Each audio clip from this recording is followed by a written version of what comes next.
Tov et Shavua Tov et Berak Hashem Rak Tov. En ce dimanche matin 10 du mois de mai. Ben oui, on est au mois de mai.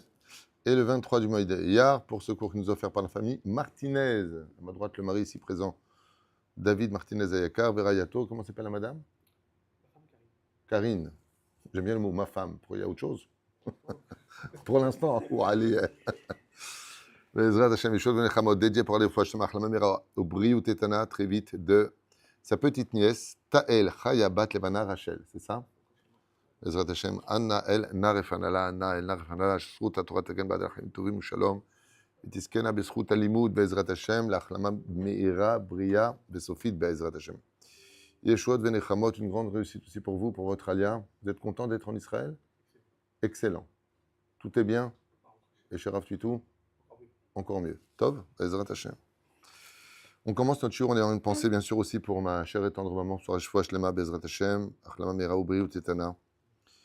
Et Joël, Myriam Batsara, Tai Ben Esther, Lana Bat Myriam, Becholam Israël, Shmor et Kol Achayal Mutan Kol Tsar Mutsukom Kol Negar Machana, Eskel Yeshua Venechamot.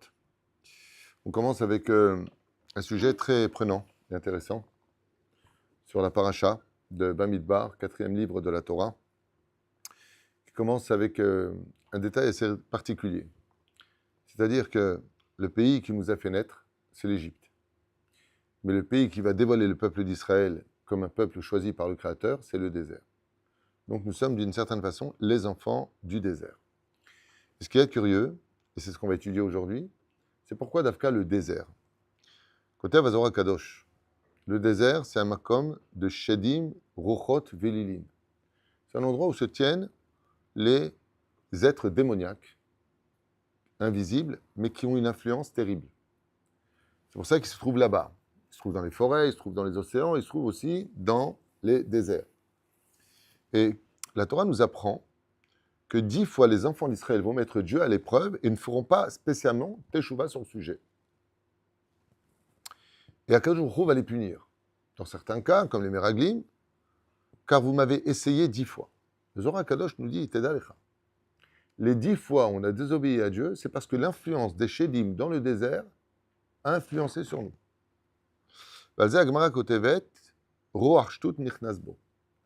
En réalité, si on avait reçu la Torah dans un pays autre que dans le désert, on n'aurait pas autant fauté que dans le désert. Vous savez que le Rav Kook, à la Vachalon, avait l'habitude d'appeler le livre de Bamidbar le livre des catastrophes. Parce que là-bas se trouve une influence tellement néfaste, où comme l'ancienne Rabbi Nachman de Breslev, le Yetzer Hara intervient souvent avec les illusions, là-bas, il y a ce qu'on appelle les mirages. Pour te dire que c'est vraiment un monde dangereux. Dans ce cas-là, pourquoi Bémet, notre Torah a été donnée dans le désert du Sinaï? Midbar Tsin. Pourquoi? Pourquoi le Midbar Tsin? Pourquoi donner la Torah dans un endroit aussi dangereux que le désert? Il y a une réponse qui est très très belle, très forte. Ça s'appelle l'histoire du vaccin.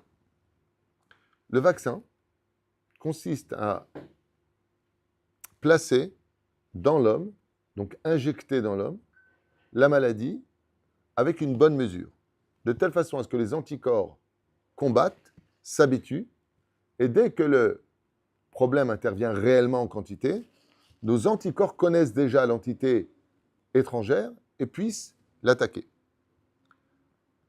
J'avais lu il y a quelques années de cela dans le Zohar Kadosh qui disait que si on a été capable de prendre la Torah dans le désert et qu'on a réussi quand même à rentrer en Israël vivant, cela viendra dire que le stage du désert, c'était l'antidote, c'est-à-dire le vaccin. Si dans un endroit aussi hostile que le désert, l'Erter Aharaib Amidbar Beret Lo Zeroua, vous m'avez suivi, qui est l'endroit de la Emouna, qui peut rentrer dans le désert sans prendre de l'eau et à manger avec des enfants en bas âge. Si vous avez pris avec vous la Torah et que vous avez reçu cette Torah Arsinaï, que vous avez survécu pendant 40 ans, d'ailleurs c'est marrant parce qu'il y a beaucoup d'historiens qui disent que cette histoire est fausse. Pourquoi? Impossible de faire vivre 40 ans un peuple dans le désert, avec des enfants, des vieillards, ça ne tient pas debout votre histoire. Dans l'absolu, au niveau rationnel, ils ont raison. Mais nous, on avait la Torah. Oui, mais ils vont te dire, ok, une nuée, pour eux, ils ne voient pas la nuée comme nous, on l'a vécu. Ils voient, pour beaucoup d'historiens, on fumait des joints, quoi. Je veux dire, pour eux, vous voyez une nuée de gloire, c'était une nuée de feu. Ils ne donnent pas beaucoup de crédit à cela. Asbotiru Bezrat Hashem, la raison pour laquelle nous avons été dans le désert, le Chida nous donne une autre explication pour nous apprendre un petit peu, comme vous le savez tous, que pour pouvoir étudier la Torah, il faut rentrer dans un désert, là où personne ne peut te déranger. En la saga Torah, la lemi, shememit et atzmo alea, comme l'a dit Resh Lakish, j'en parlais ce matin avec mon neveu, Shashem v'rachto b'chol asher lo b'noseh hazeh. L'itnatek mikol davar. Et dans le désert, tu ne peux pas être dérangé, il n'y a rien qui peut te déranger. La parasha Bamidbar commence par un détail donc, qui est assez important. Hachem demande de compter le peuple d'Israël, le peuple hébreu, dans le désert. Et pourtant, derrière ce recensement, comme vous l'avez bien compris, se cache quelque chose d'assez important sur la valeur de l'homme, de l'identité, de la construction intérieure. Et pour cela, le livre de Bamidbar va s'ouvrir avec dans le désert, Bamidbar. Un lieu vide, silencieux, sans confort ni stabilité. Avant d'entrer en Eretz Israël, le peuple devait d'abord apprendre un stage essentiel pour réussir en Israël. On ne construit pas une vie solide sans avoir traversé le désert intérieur. Le Zéperoucha Davar pour lequel le désert nous a affectés et qu'il a tué, le désert, les 20% qui sont sortis du pays d'Égypte. 80% sont morts là-bas. Et le désert a fini les 20% qui restaient à l'intérieur. Maintenant, qu'est-ce que viennent nous apprendre les Chachamim? Ils disent que toute l'histoire du désert, ce n'était pas un problème extérieur, comme tu l'as bien dit, Shalom, nuée de gloire le jour, nuée de feu la nuit. Le tapis sur lequel nous marchions dans le désert, ce n'était pas le sable, on marchait, comme à l'image de la souka, sur un nuage. Donc on était protégés, on avait la manne, on avait le masgan de cette époque. Où était l'épreuve? Hier soir, j'étais en train d'étudier ça, hein. Les Chazal nous disent que tout le Inyan, tout comme la parole vient de l'intériorité de l'homme, par contre, tu penses avec ton cœur, tu parles de ce que tes yeux voient, en d'autres termes, et la parole, elle vient de la pnimiyut ve la chitzoniut. Al tikra bamidbar ela medaber mishon dibour. Et donc, toute la notion du désert était basée essentiellement sur le travail intérieur de notre personnalité, non pas le travail extérieur. C'est pour ça que les enfants d'Israël se sont plaints. Ils ont exprimé ce qu'ils ressentaient de l'intérieur vers l'extérieur. Le midbar est donc lié à la racine du mot dibour. Parce que le désert est l'endroit sous-préféré où le bruit du monde disparaît. Et où l'homme peut enfin entendre sa propre conscience, son âme, jusqu'à la voix d'Hachem dans le désert. C'est pour ça que Rabbi Nachman de Breslev alav Shalom, il dit que quand tu veux faire une introspection, le meilleur endroit, c'est d'aller dans un endroit, shomem, dans la nature ou un endroit éloigné des autres, pour entendre ta propre conscience, ta propre vérité. Au début de la paracha, Rashi Akadosh nous explique qu'Hachem compte le peuple par amour, comme quelqu'un qui recompte sans cesse un trésor plutôt précieux, et ce n'est pas un calcul, comme vous l'avez bien compris, démographique, mais que chaque juif est irremplaçable, et chacun de nous sommes comptés. Vous verrez tous les rachis de tous les premiers livres, Bereshit, Shemot, Vaikra, Bamidbar et Devarim, vous verrez que le premier Rashi parle d'amour pour le peuple d'Israël. Tous les premiers Rashis. Même au milieu de centaines et de milliers de personnes, chacun possède une mission très spécifique et une âme qui lui appartient. On explique le Rambam, qui ajoute que chaque homme passait devant Moshe et Aaron avec son nom, sa propre identité, sa tribu, son drapeau. La Torah ne voit pas donc des gens de façon générale, mais elle voit exactement des âmes. Et pour dévoiler des âmes, c'est dans le désert. Qui erre là-bas? Les âmes. L'âme Israël, c'était le seul peuple de l'histoire à traverser 40 ans dans un désert hostile avec son corps. Pour dévoiler que la Torah, quand elle est imbibée dans l'âme du juif, elle peut faire vivre le juif dans toutes les galouillottes. Je veux dire ça de façon différente. Grâce au fait que nous soyons le peuple du désert, cela permettra aux enfants d'Israël de pouvoir vivre sur tous les pays du globe de la terre sans pour autant perdre son judaïsme. Parce que le stage que nous avons passé dans le désert, ou Keneged, Kol Adorod Vechol Amedinot. toutes les générations, tous les pays. Si on était capable de vivre là-bas. Vous avez parlé en 1868, 73, je ne me rappelle plus, il y a 50 familles qui sont parties s'installer en Sibérie. Là-bas, je ne sais pas si vous savez, mais il fait moins 50, moins 60, moins 70 des fois. C'est incompréhensible. Moi, des Juifs peuvent être là-bas. Il y a un Bet Rabad aussi là-bas. Ils ont fait une Hanouka de 20 mètres de haut en glace. J'ai vu ça aux informations. Et c'est justement pour cela que la Torah a été donnée dans le désert. Le Midrash Bamidbar Rabbah nous apprend que même le désert a un autre din. Comment on appelle un désert en surnom? Makom Efkeri. On appelle ça un Efker. Ça veut dire ouvert à tous. La Torah appartient à qui? Alors le Chida, il dit, pourquoi le désert? Pour être humble. Le Maharal et d'autres disent, pourquoi le désert? Parce qu'il est Efker. Et cela vient enseigner que même si Akadosh Baruch Hu a choisi le peuple d'Israël, il n'empêche que tout celui des nations du monde qui veut venir prendre la Torah viendra la prendre dans le désert. Velama, Ma'inyan. Pourquoi la Torah n'a pas été donnée en Eretz Israël? Parce que pour éviter, que les nations du monde ils disent, alors puisque Dieu t'a donné la Torah dans le pays d'Israël, alors c'est pas pour nous. Dieu dit non, je l'ai mis dans le désert. Et la preuve en est, la paracha du don de la Torah est sur le nom d'un non-juif qui se convertira au judaïsme. Yitro. D'accord? Donc si la Torah avait été donnée Beret HaKodesh, alors les nations du monde auraient été qui des 7 misot pour eux? Le Shayach Lanu. La Gemara nous apprend dans Masechet Avodah Zarah Bedav Gimel, Amud Aleph. Amar Rabbi Meir, Goy sheosek baTorah, dino kekohen gadol. Ça veut dire que même un non-juif qui vient étudier la Torah, pourtant on sait que Goy shelomet Torah chayav mita. Non, Torah orale, pas Torah écrite. Torah écrite, un non-juif peut tout à fait l'étudier. Veim bemet osek beze, je ne parle pas de ce que considère comme étant le Nouveau Testament, je parle de notre Torah, l'original, la vraie Torah. Okay? Même un non-juif, un goy, qui veut dire un non-juif en hébreu, qui étudie la Torah, il s'intéresse par exemple aux 5 livres de la Torah, il reçoit un salaire dans le monde d'en haut pour cela. Mefo atayodaedze, qui nitna Torah ombrim chazal dans le désert. Comme la Torah a été donnée dans le désert, kol mishavo yavo veitol. Tout celui qui veut venir prendre la Torah, il peut venir la prendre. Et donc, qu'est-ce qu'a fait Hachem? Pour donner l'exemple aux nations du monde, il a mis la paracha sur le nom de Yitro, alors qu'on aurait dû l'appeler la Torah de Moshe ou du Har Sinaï. C'est là. Les éperouchés là-bas.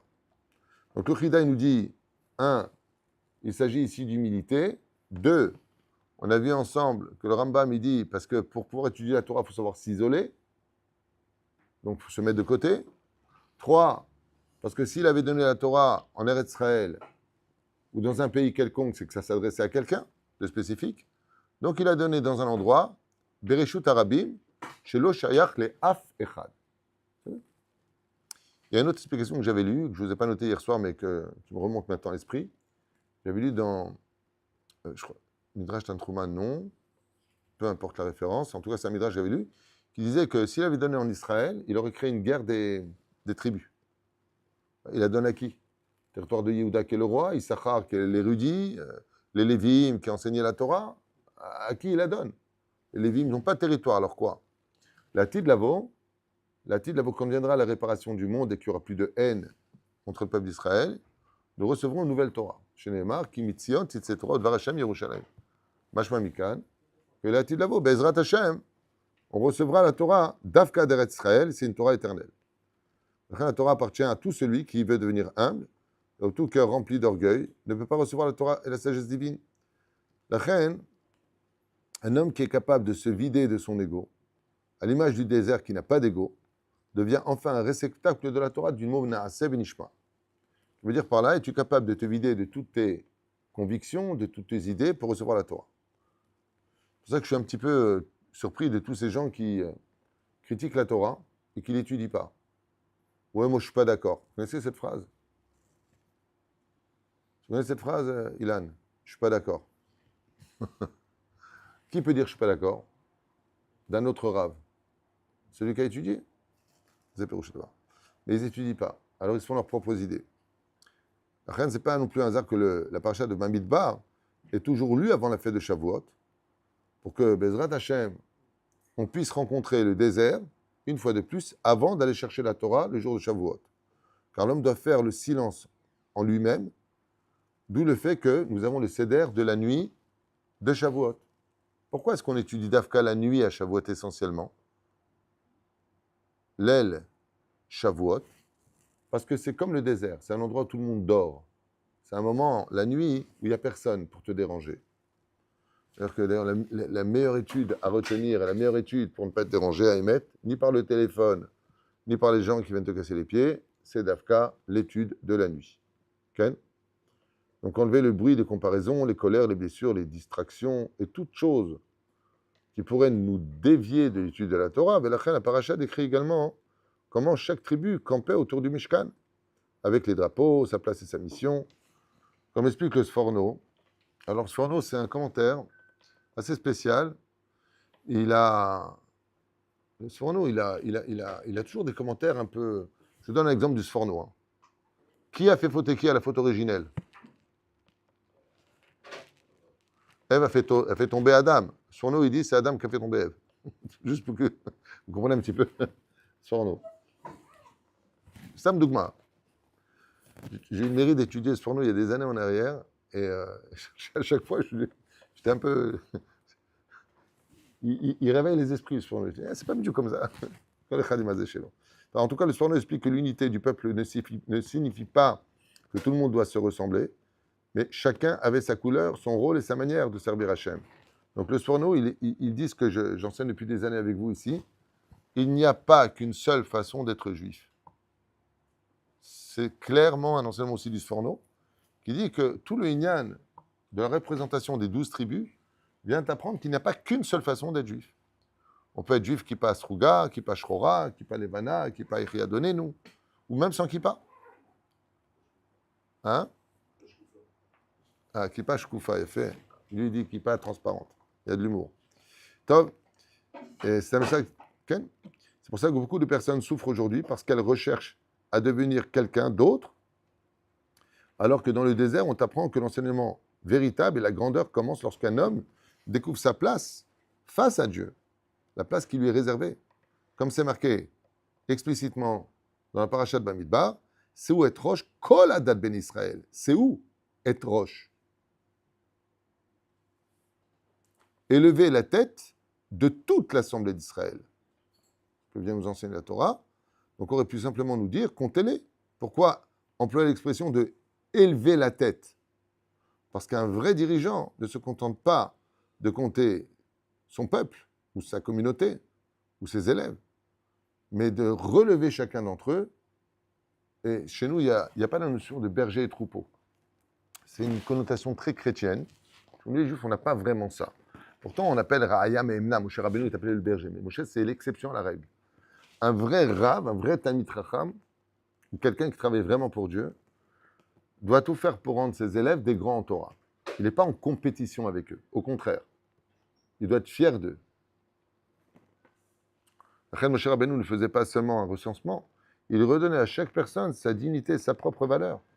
Comme ça s'est passé avec Moshe quand il y a eu Eldad et Médad qui viennent faire une prophétie. Yoshua court en disant « Kalam Moshe, il faut les tuer ». Et Moshe, il dit « Quoi, tu veux être jaloux de gens qui ont atteint le niveau de prophétie? Va aller vaille que kol ha'am yunevim ». Il raconte que je ne sois pas le seul prophète, que tout le monde remonte. Et c'est là que Moshe Rabbeinu Avasham se distingue de bien souvent des dirigeants qui tiennent à rester la tête et feront tout pour mettre des bâtons dans les roues au lieu de créer des ascensions et des élévations au sein de la communauté. C'est pour ça qu'ici, grâce à Dieu, depuis toujours, on donne la parole à tout le monde. Pourquoi? Les bâtim, les rabbanim, les gens plus religieux, les hommes religieux. Pourquoi parler? La main à la tête d'Ibour, qui dit les Romains mettent à Tzibour, chez Amin ou Beatzmo. La reine, cette paracha nous parle aussi profondément de la vie humaine.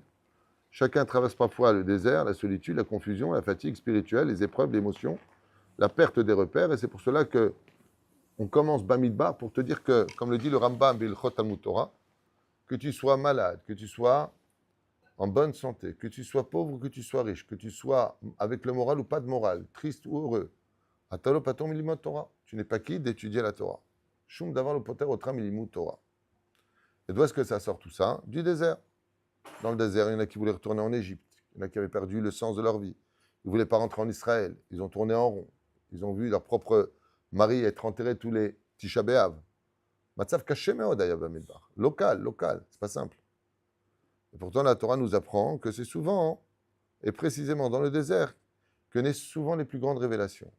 Et l'Amdénou, que c'est à travers toutes ces souffrances dans le désert et les épreuves que nous avons subies, qu'on a pu dévoiler le vrai peuple d'Israël qui a eu le mérite de rentrer en Israël et de conquérir les 31 rois d'Israël divisés par 7 peuplades armées jusqu'aux dents, nourrissant jusqu'à l'os. 7 peuplades. Yev Charleter. Et je finis avec ça. Le désert paraît vide, mais là où le peuple juif a reçu la Torah, la manne, la proximité divine, parfois le coup retire l'homme de certaines sécurités, non pour l'abondance, mais pour lui apprendre qu'au fond du désert, il n'est jamais seul. C'est pour cela que même si tu te sens seul comme dans un désert, ou que même tu te sens désemparé parce que tu vis quelque chose de très très dur dans ta vie, vous avez remarqué, c'est incroyable, dans le désert, on a manqué d'eau, on a manqué de manger, on a manqué de sécurité, on a été attaqué par Amalek, on a été attaqué par les Cananéens, on a eu toutes les épreuves. Il dit tout ça, toutes ces épreuves-là du désert, et malgré tout, on a eu la Torah, on a gardé la Torah, on a fait rentrer en Israël la Torah. Si n'y avait pas eu ça, nous ne serions pas les héritiers de toutes les galoutes de 2000 ans d'histoire, de ce balagan qu'on vit en Israël aujourd'hui sur le domaine géopolitique et tout ce qui se passe. C'était le stage, c'était le chissoun, non, c'est l'israélien qui me traduit le français maintenant. Le vaccin pour qu'on puisse tenir maintenant dans cette situation. Mais qu'est-ce que nous apprend Rashi, comme l'expliquait aussi le Sforno, c'est que Akadosh Baruch Hu fait le dénombrement. Souhait Roche Ben Israël. Quand est-ce que ça peut marcher? Dans le désert, si tu relèves ton frère. C'est où? Relève-le. Et Roche Ben Israël. Tu relèves ton frère. Et ça, c'est ce qu'ils expliquent les Chachamim, que si tu veux, même en Israël, dans ce brouhaha qu'on est en train de vivre à travers la galoute, si on se descend les uns les autres, si on tient à monter sur les uns et les autres, alors Bémet, on meurt dans le désert. Et c'est pour ça que la paracha de Bamidbar commence par Souhait Roche Ben Israël. N'oubliez pas de vous remonter les uns les autres, parce que si vous le faites, même le désert ne pourra rien contre vous. Vous êtes pour lequel Bezrat Hashem Barach, les conditions de la Torah, même si on doit traverser le désert, l'eau poter autonomie limut Torah ne doit pas nous rendre quitte de l'étude de la Torah. Et ça tombe bien avec la discussion que j'ai eue juste avant ce cours, que même si on est très occupé, le binyan qui me prend tellement de temps, les rendez-vous, les shlom bayit, les histoires de la mairie, tout ce qu'on a à faire, c'est l'eau poter autonomie. La Gemara nous dit dans Masechet Shabbat de Daf Lamed Aleph, Masechet Sanhedrin, Daf Zayin, Amoud Aleph, Zebalit Osafot. Première question qu'on nous posera, Kavat Haïtim la Torah. Amarav, Rabba. Rabba, il dit, Beyam Ptirata Adam, Shoalim Oto, Sheshelot, il y a 6 questions. Kavat Haïtim la Torah. La première question. Bizarre, parce que dans Sanhedrin, c'est Afour. La Tata Venasata Bemuna. Et l'autre côté, c'est pour t'enseigner que l'étude de la Torah et la droiture, dans le travail, c'est du même niveau. Là-bas, une mahlouket. Même dans ma sechet, je crois que dans ma sechet Kedushim Daf même, on revient sur ce sujet-là, là-bas aussi. Pareil. Aïm Kavat Haïtim la Torah. Et là, ma Kavat Haïtim la Torah, alors hier, pendant le jour de ma sechet Avot, pendant 2 heures de cours, on n'est pas arrivé là. En 2 heures, on a fait une Mishnah et demie. Une Mishnah et demie. Et la Mishnah qui suivait avant, après, c'était à propos de Imen Alilimili, Dalet, de Hillel Azaken. Et Mazek Avataitim la Torah. Les Chachamim, ils disent, on a de temps dans ce monde que pour ce qui est essentiel pour nous. Vimata Lokavataitim la Torah. Le travail, il est là pour servir la Torah. Alors pour travailler, tu as un temps qui est fixé. On est bien d'accord? La Chen, il dit à Kadosh Baruch Hu, pour l'oseille, tu es capable de fixer un temps. Tu vas me dire, oui, mais c'est le système qui le veut. Le peuple d'Israël aussi, il a un système. Il dit, Kavat Haïtim la Torah. Cette phrase-là, j'ai lu ça hier, donc je voulais en parler pendant le cours, mais on n'a pas eu le temps. Baal El Amden vient nous enseigner que si tu as été capable de fixer un temps d'étude pour la Torah, c'est que tu en as fait tout simplement ton principal dans la vie. L'odomé ne ressemble pas. Celui qui étudie la Torah 2 heures par jour à des heures différentes que celui qui l'étudie 1 heure par jour qu'avoua.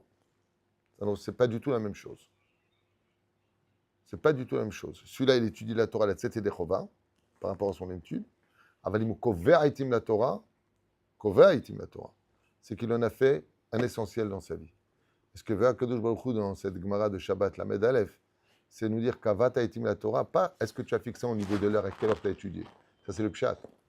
Hier, j'ai lu que devant le trône divin, Dieu dira est-ce que tu as fait de ma Torah le principal, chez Nemar Bereshit bara Elokim et Hashamaim, ve et haaretz. Est-ce que tu as fait ve et haaretz, ve Hashamaim. Pourquoi? Parce qu'on est capable de fixer un temps pour le sport, on est capable de fixer un temps pour nos loisirs, pour dormir, pour manger, pas pour la Torah. Lachen Bezrat Hashem, Kulan Nuten et Adin Badavar Hazeh. Tout le monde rendra un compte sur ça et personne n'en sera quitte. Baruch Adonai Leolam. Amen ve Amen. Shkil Shuot, Refoua Shlema Bezrat Hashem.